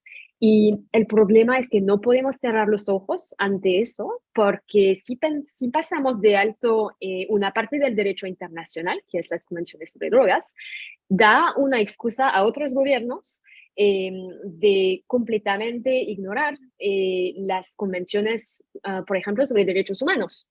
Entonces, es algo que tenemos que pensar y reconsiderar cómo podemos, cómo podemos continuar respetando los derechos humanos, el derecho internacional de manera general, pero avanzar con convenciones que sean más actualizadas, que sean más adaptadas a nuestro contexto actual, ¿no? Porque las cosas han cambiado muchísimo desde la adopción de las convenciones sobre drogas, bueno, la última que fue adoptada era en 1988, entonces en un contexto completamente diferente de lo que tenemos hoy. Entonces, con esta limitación y el hecho de que las convenciones de verdad no van a ser cambiadas dentro de los próximos años, entonces tenemos que considerar cómo se puede avanzar en el derecho internacional para adaptar el marco internacional sobre drogas. Una solución es hacer lo que hizo Bolivia en 2011 para la hoja de coca y que es retirarse de la Convención de 1961 y readherir con una reserva sobre los artículos que están en contra de su sistema de regulación legal para la planta. Entonces, eso es una manera de hacerlo que respeta el derecho internacional. La otra solución que está propuesta por una variedad de organizaciones internacionales, el Transnational Institute, la Oficina de Washington para Asuntos Latinoamericanos y el Global Drug Policy Observatory, es un sistema que se llama un convenio inter-se, y eso significa que varios países que han establecido un mercado lícito para algunas sustancias pueden redactar un nuevo tratado entre sí mismos que les permita colaborar internacionalmente en su mercado lícito de cannabis u otras sustancias. Pero con los otros países que no forman parte de este nuevo convenio inter se, las convenciones internacionales sobre drogas que permanecerían vigentes. Entonces, eso es un poco complicado, pero permitiría continuar siguiendo las reglas de derecho internacional y al mismo tiempo modernizar el régimen internacional de control de drogas con un nuevo convenio que sea solamente entre 2, 3, 4 países, y algunos países más podrían juntarse poco a poco para modernizar el sistema global. Entonces, eso podría ser una idea, pero es bien complicado y por el momento hay discusiones con varios gobiernos, pero estamos al principio de esta conversación. Bueno, y será interesante ver qué otros países se sumarían si Colombia decide hacer un llamado a una evaluación. Estoy de acuerdo contigo, Marí, que también estas reuniones te das cuenta de la polarización que hay en el mundo, y que si Rusia tuviera ¿no? su papel, entonces ellos dirían, no, tenemos que así cortar cualquier experimento, cualquier innovación desde ahorita, poner en prisión, como hemos visto, ¿no?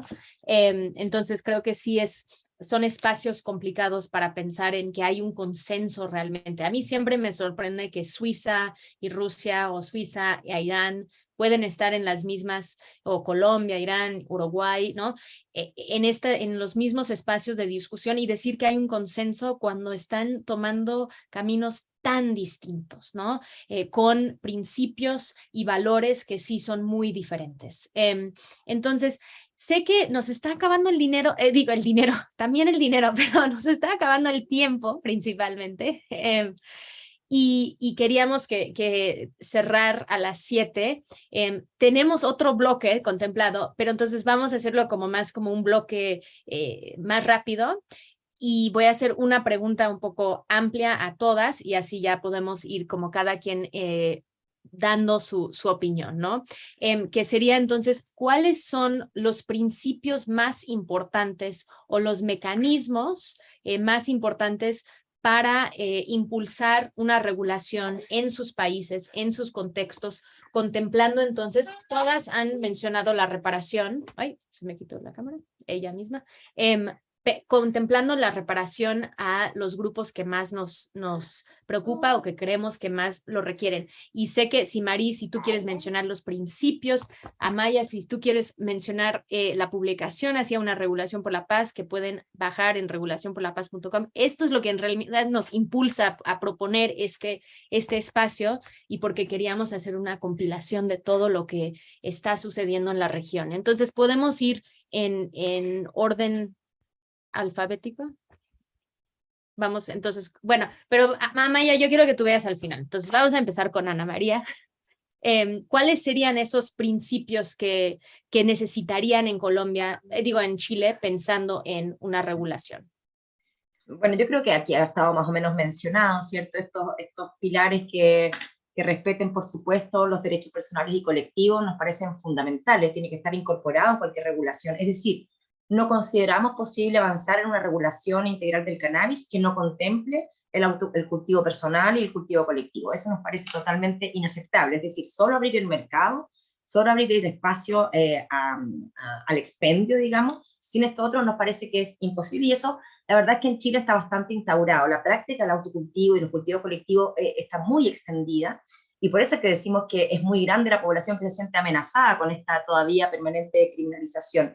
Entonces, respetar estos pilares es fundamental. La justicia social también, y la reparación a las víctimas. Creemos que ahí están los pilares fundamentales, los puntos centrales de este camino que vamos a empezar, y que sabemos que quizás no va a ser tan rápido, sobre todo si queremos darle espacio a todas y todos a participar en esta construcción colectiva, para que tengan la legitimidad necesaria, como ya lo habíamos mencionado.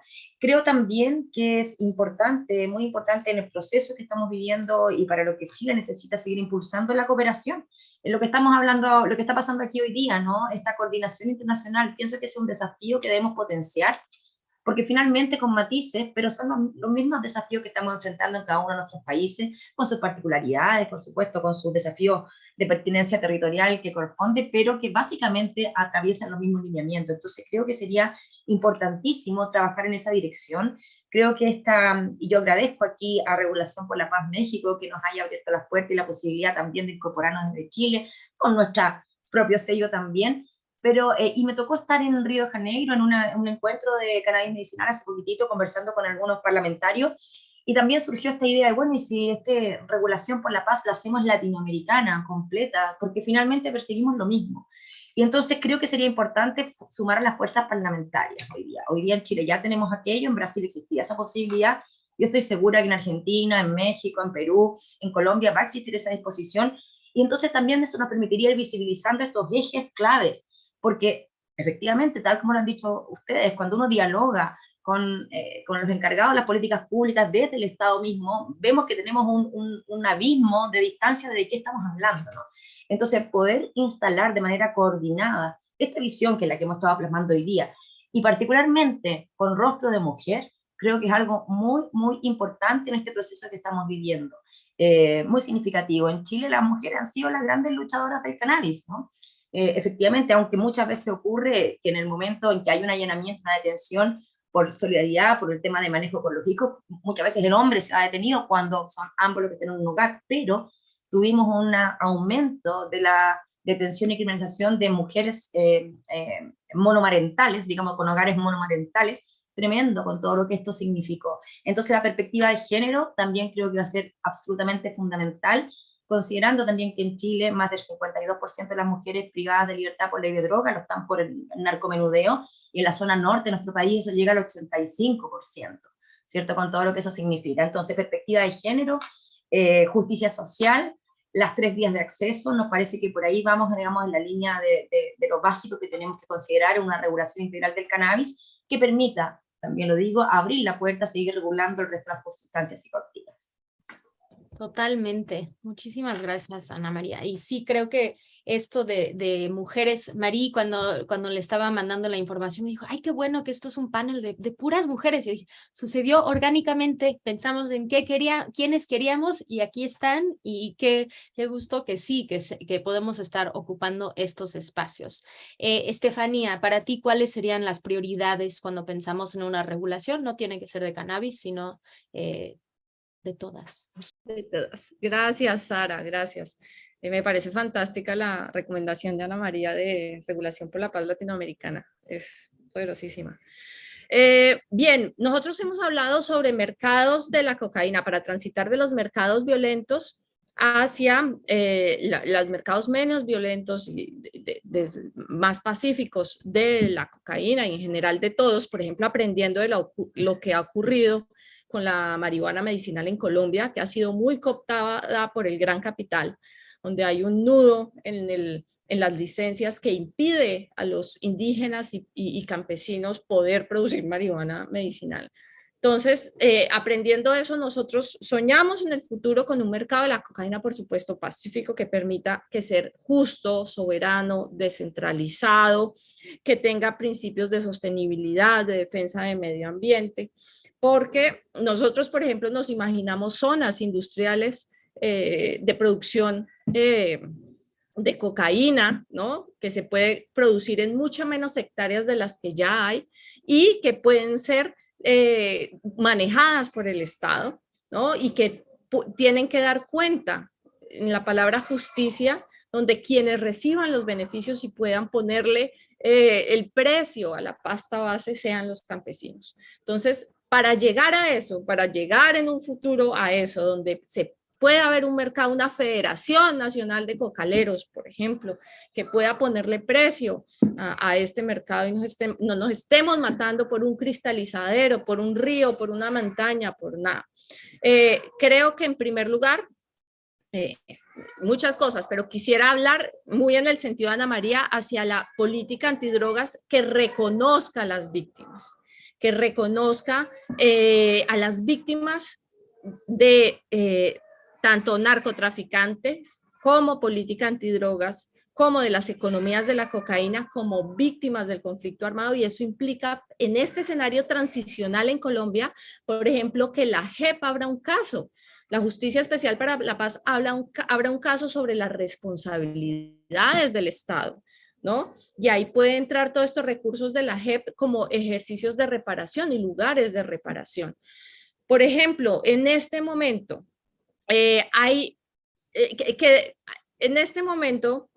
quisiera, por ejemplo, llamar la atención sobre jóvenes afrocolombianos y raizales desde San Andrés hasta el Pacífico colombiano.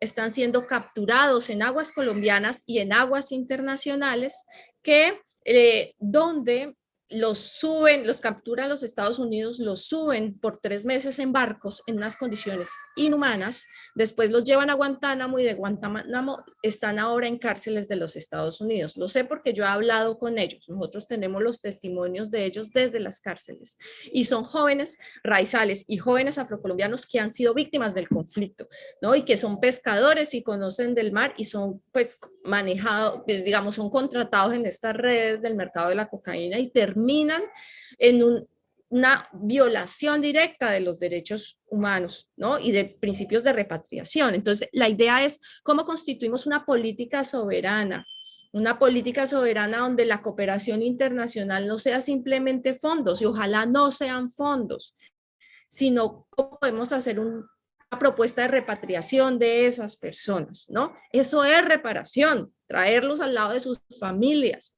empezar a pensar en otros escenarios para estas personas. Ahora, un segundo elemento es que estas víctimas no pueden ser simplemente receptoras de reparaciones, de dinero, por ejemplo. Las víctimas tienen que ser sujetos y sujetas, ¿no? Políticas, tienen que ser actores políticos y tienen que ser reconocidos como actores políticos.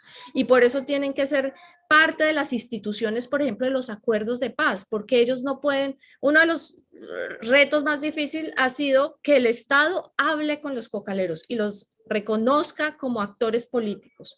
Aún ahora los funcionarios públicos, no de Petro, los anteriores, hablaban de ellos como delincuentes después de unos acuerdos de paz. Entonces, ¿cómo hacemos que estos actores sean actores políticos, que tengan una voz y una incidencia directa en toma de decisiones políticas, que ellos sean los que dirijan las instituciones, que tengan un sindicato y una federación? Eso es muy importante.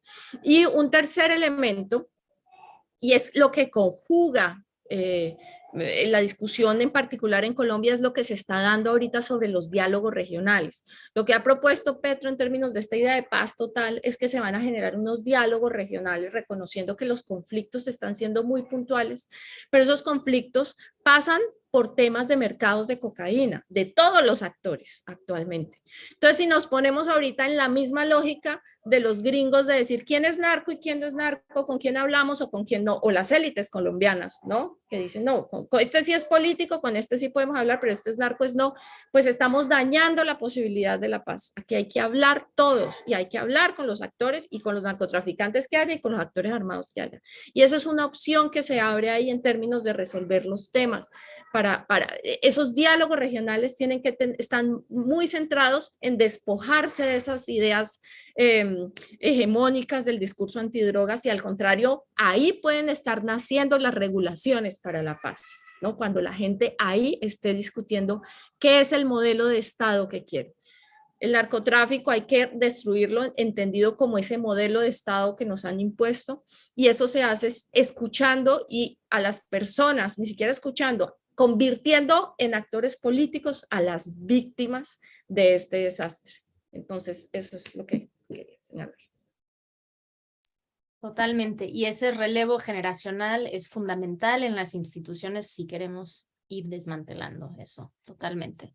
Ay, y una cosita, les voy a compartir también en hashtag Confedrogas 2022 3 casos de estas víctimas, de las voces de las víctimas, uno sobre usuarios de drogas y conflicto armado. Yo creo que es una de las primeras veces que se hace una investigación sobre los usuarios de droga en conflictos armados. Eso nos sirve para una discusión que abra muchas aristas recibidos todos los comentarios. Segundo, otro sobre cómo surge el sujeto cocalero político en el marco del conflicto armado, pensando en esta idea de politizar a los actores.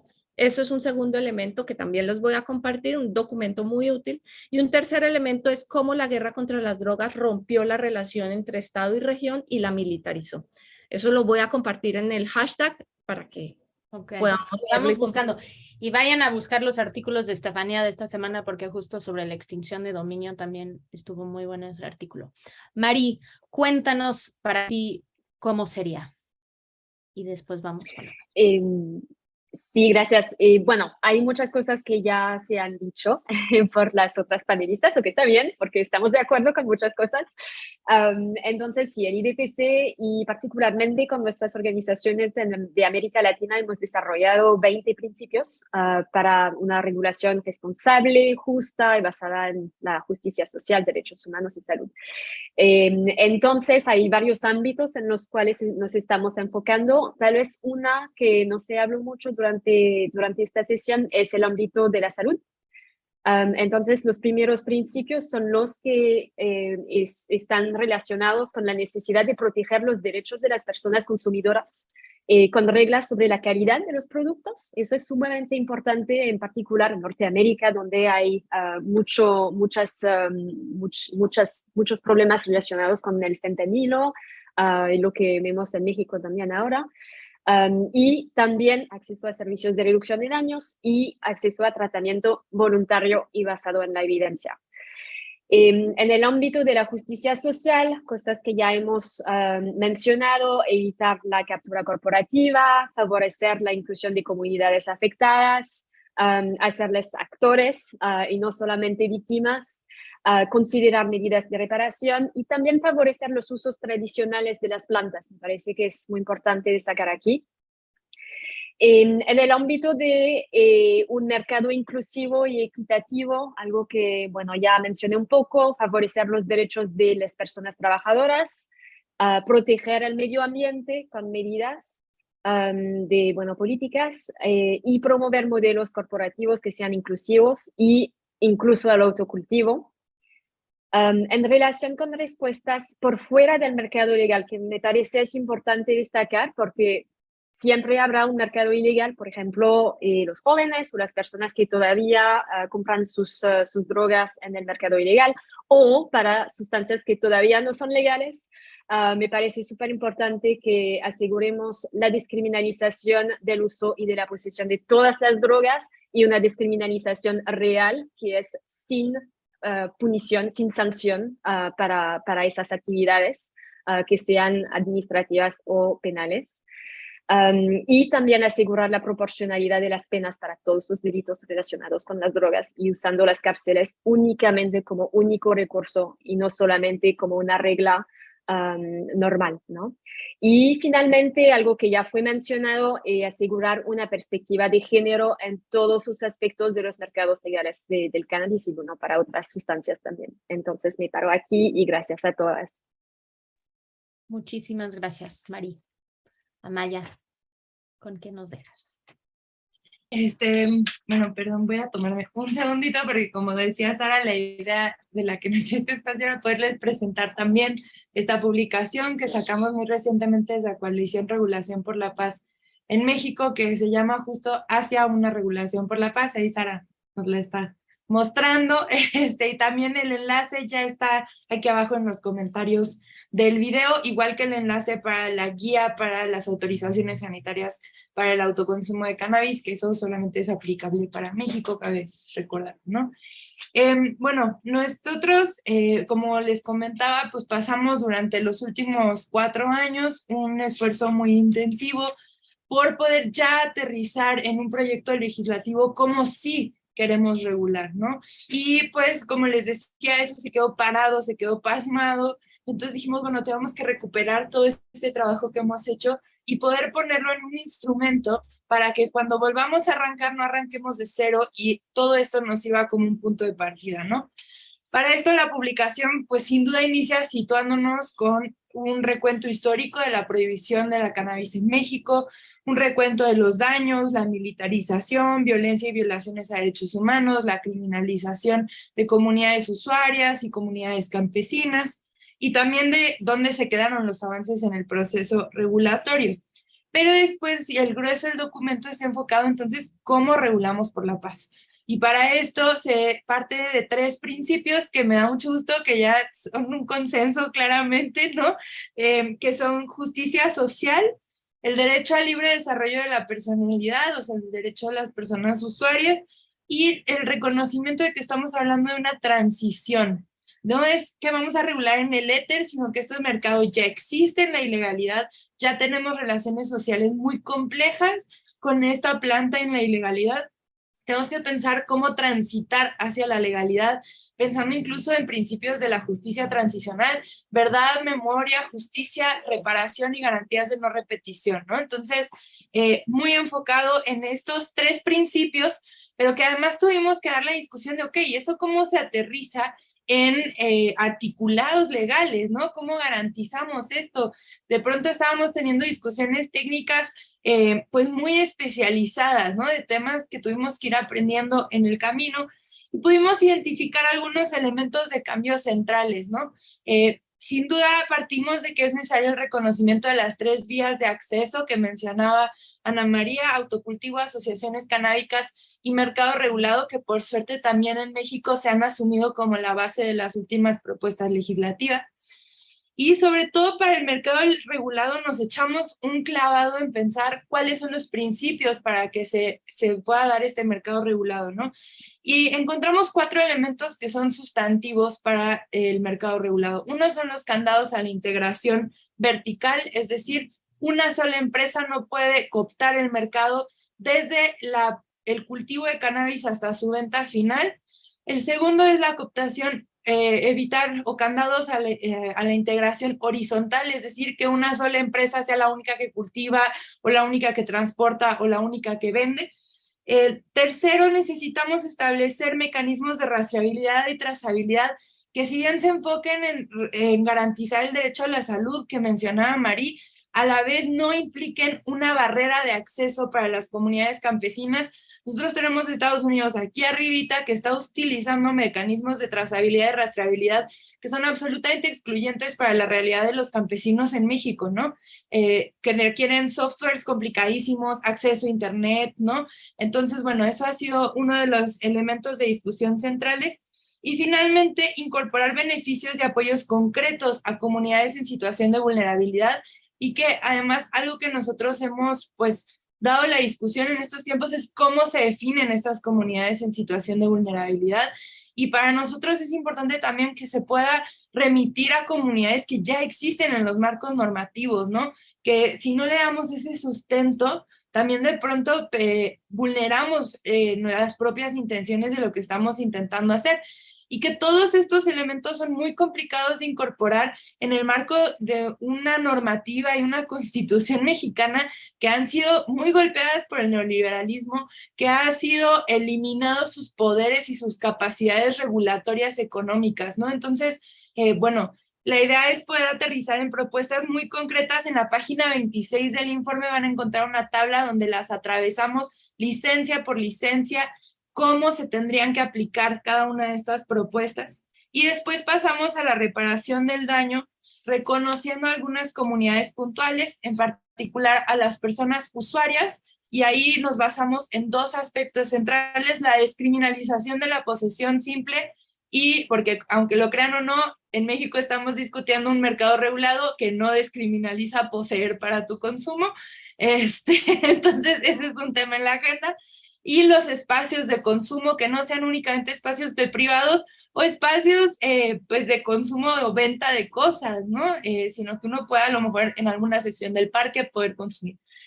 Y el segundo grupo es a comunidades cultivadoras. Nuevamente hablamos de despenalización, cárcel como último recurso, acompañamiento para la transición a la legalidad, programas especiales de fomento del campo, reducción de barreras de entrada, por ejemplo, los precios de las licencias, apoyos y subsidios, disminución de la erradicación y el uso de técnicas cuidadosas con el medio ambiente y la salud en los casos donde sí se vaya a realizar erradicación, y sobre todo que se pueda a comunidades cultivadoras en situación de vulnerabilidad garantizar que durante los primeros 5 años del mercado regulado sea exclusivamente para estas comunidades las licencias de cultivo, ¿no?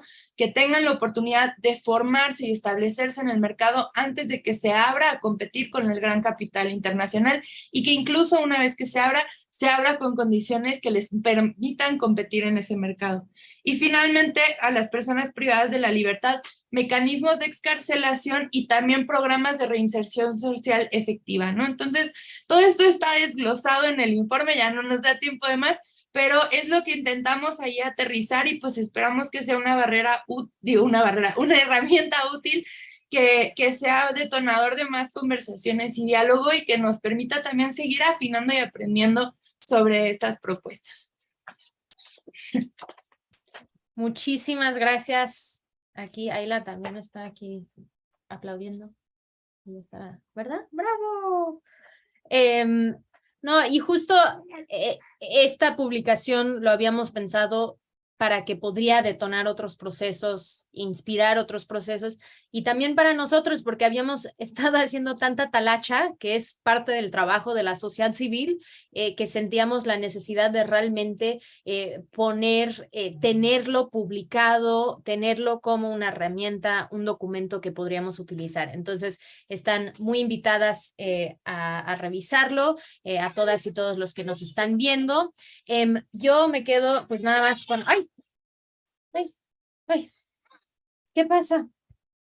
Con agradecerlas a todas por estar, con agradecer a Confedrogas, a Intercambios por abrir el espacio, a todo el equipo también de Regulación por la Paz, que lo discutimos este panel por varias semanas en nuestras reuniones semanales, para poder realmente llevar estos mensajes a distintos espacios. También, Ayla, tienes que estar bien. Estaba bien, ahora no, ella dice, ya es hora, son las 7:15. No, lo último que quería decir es que creo que todas han hablado de algo en común, que es reconocer el Estado, no el Estado, pero los mercados actuales, reconocer los contextos en cómo están, y no pensar que hay otro mundo que vamos a nada más trasladar a nuestro contexto y que va a funcionar, sino cómo vamos a crear algo que funciona para nuestras comunidades, reconociendo que estos mercados existen, como bien dijo Estefania, existen regulados por la violencia. Entonces, ¿cómo podemos reducir eso, reducir los daños de esto, y al mismo tiempo transitar, ¿no? Y transitar con justicia social, transitar con estos principios que todas mencionaron, y más allá de eso también pensar cómo el Estado crea esos incentivos para que las comunidades, las personas, todas y todos los que estamos vinculados a estos mercados ilegales decidamos transitar a la legalidad y la formalidad, y que eso puede ayudar entonces a reducir las desigualdades que tenemos en nuestros países. Entonces, con eso voy a cerrar. Muchísimas gracias a todas. Perdón, Ailita. Puedes saludar. Y que cuando ella sea grande no estemos discutiendo lo mismo. Esa es la esperanza. Muchísimas gracias a todas. Un abrazo. Ojalá la siguiente vez